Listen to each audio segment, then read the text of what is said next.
আজকে আমরা বিশ্বের সবচেয়ে গুরুত্বপূর্ণ আর সম্ভবত সবচেয়ে বিপজ্জনক একটা জলপথ নিয়ে কথা বলবো, হরমুজ প্রণালী।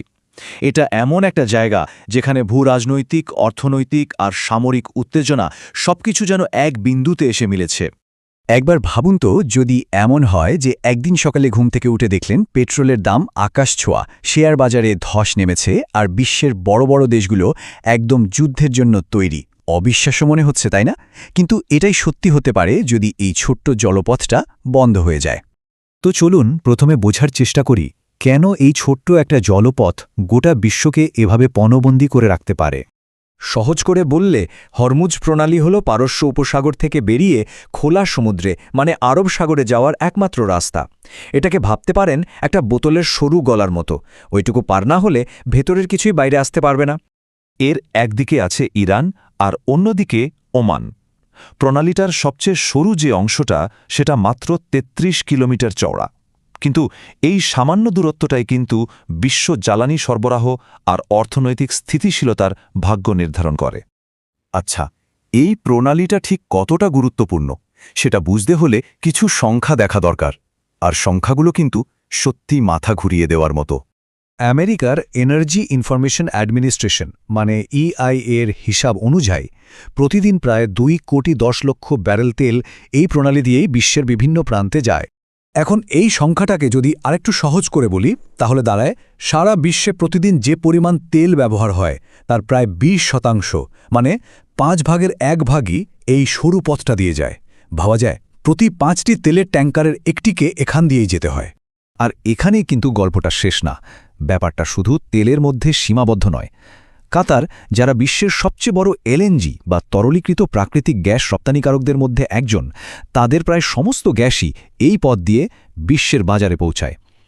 মোট বিশ্ব LNG বাণিজ্যেরও প্রায় 20% এই প্রণালীর উপর নির্ভরশীল। তাহলে প্রশ্ন হল, এই বিপুল পরিমাণ তেল আর গ্যাস এগুলো যায়টা কোথায়? এর সিংহভাগই যায় এশিয়ার দিকে। চীন, ভারত, জাপান আর দক্ষিণ কোরিয়ার মতো বিশাল অর্থনীতির দেশগুলো তাদের জ্বালানির জন্য এই প্রণালীর ওপর মারাত্মকভাবে নির্ভরশীল। এই দেশগুলোর শিল্প, পরিবহন, বিদ্যুৎ সবকিছুই কিন্তু পারস্য উপসাগরের জ্বালানির নিরবিচ্ছিন্ন সরবরাহের ওপর দাঁড়িয়ে আছে। এই যখন পরিস্থিতি, তখন স্বাভাবিকভাবে একটা প্রশ্ন আসে, কে এই জলপথকে নিয়ন্ত্রণ করার ক্ষমতা রাখে? আর এখানেই আসছে ইরানের কথা। চলুন দেখি ঠিক কি উপায়ে ইরান এই লাইফলাইনটাকে থামিয়ে দিতে পারে। ইরান কিন্তু বছরের পর বছর ধরে ঠিক এই লক্ষ্যের জন্যই নিজেদের সামরিক সক্ষমতা তৈরি করেছে। তাদের কৌশলগুলো কোনো গতানুগতিক যুদ্ধের মতো নয়, বরং এগুলোকে বলা হয় অ্যাসিমেট্রিক ওয়ারফেয়ার, মানে এমন এক রণনীতি যেখানে একটা অপেক্ষাকৃত কম শক্তিশালী পক্ষ অত্যাধুনিক প্রযুক্তির ওপর নির্ভর না করে প্রতিপক্ষের দুর্বলতাকে কাজে লাগায়। হরমুজের মতো একটা সরু আর ব্যস্ত চ্যানেলে এই কৌশলগুলো কিন্তু মারাত্মক কার্যকর। ধরুন, কয়েকটা মাইন ছড়িয়ে দিলেই জাহাজ চলাচল বন্ধ, কিংবা শত শত ছোট দ্রুতগতির স্পিডবোট ঠিক যেন মৌমাছি ঝাঁকের মতো বড় বড় ট্যাঙ্কার বা যুদ্ধজাহাজকে ঘিরে ধরে আক্রমণ করতে পারে। আর উপকূল থেকে ছোড়া মিসাইলগুলো তো ধীরগতির ট্যাঙ্কারগুলোর জন্য খুবই সহজ লক্ষ্য। এখন যদি হুমকিটা এতটাই বাস্তব হয়, তাহলে একটা বড় প্রশ্ন কিন্তু থেকেই যায়, ইরান কেন এই প্রণালীটা পুরোপুরি বন্ধ করে দিচ্ছে না? এখানেই আসলে এই ভূরাজনীতিক দাবার চালের সবচেয়ে আকর্ষণীয় দিকটা লুকিয়ে আছে। চলুন দেখি ঠিক কোন কোন বিষয়ে ইরানকে এই চরম পদক্ষেপ নেওয়া থেকে বিরত রাখছে। পরিস্থিতিটা অনেকটা একটা দাবার বোর্ডের মতো। একদিকে ইরানের হাতে বেশ কিছু শক্তিশালী চাল রয়েছে, কিন্তু অন্যদিকে যারা বসে আছে তারাও কিন্তু কম শক্তিশালী না। তারা শুধু ইরানের একটা ভুল চালের অপেক্ষায় আছে। তাহলে মূল ব্যাপারটা হলো 3টি বড় কারণ ইরানকে আটকে রেখেছে। প্রথমত, মার্কিন যুক্তরাষ্ট্রের অপ্রতিরোধ সামরিক উপস্থিতি। দ্বিতীয়ত, ইরানের নিজের অর্থনীতি, যেটা মূলত তেল রপ্তানির ওপরই নির্ভরশীল। আর তৃতীয়ত, চীনের মতো মিত্র দেশগুলোর কাছ থেকে আসা কূটনৈতিক চাপ। এই সব কিছুর শেষে আমরা একটা খুব গুরুত্বপূর্ণ সিদ্ধান্তে আসতে পারি। হরমুজ প্রণালীর লড়াইটা আসলে ভৌত যুদ্ধের থেকেও অনেক বেশি কিছু। ইরানের জন্যে হরমুজ প্রণালী বন্ধ করার হুমকিটাই তাদের সবচেয়ে বড় দর কষাকষির হাতিয়ার।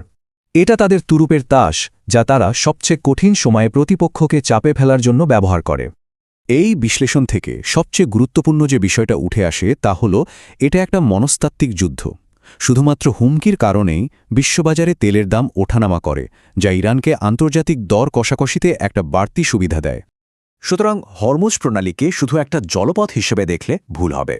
এটা আসলে একটা ব্যারোমিটারের মতো, যা দিয়ে বিশ্ব রাজনীতির উত্তাপ মাপা যায়। যখনই এই অঞ্চলে উত্তেজনা বাড়ে, তখনই এই প্রণালীর নামটা খবরের শিরোনামে চলে আসে।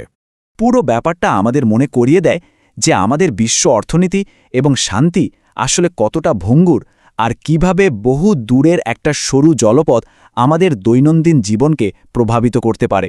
এখন প্রশ্ন একটাই, এই যে একটা ভারসাম্য তৈরি হয়ে আছে, এটার কতদিন টিকবে?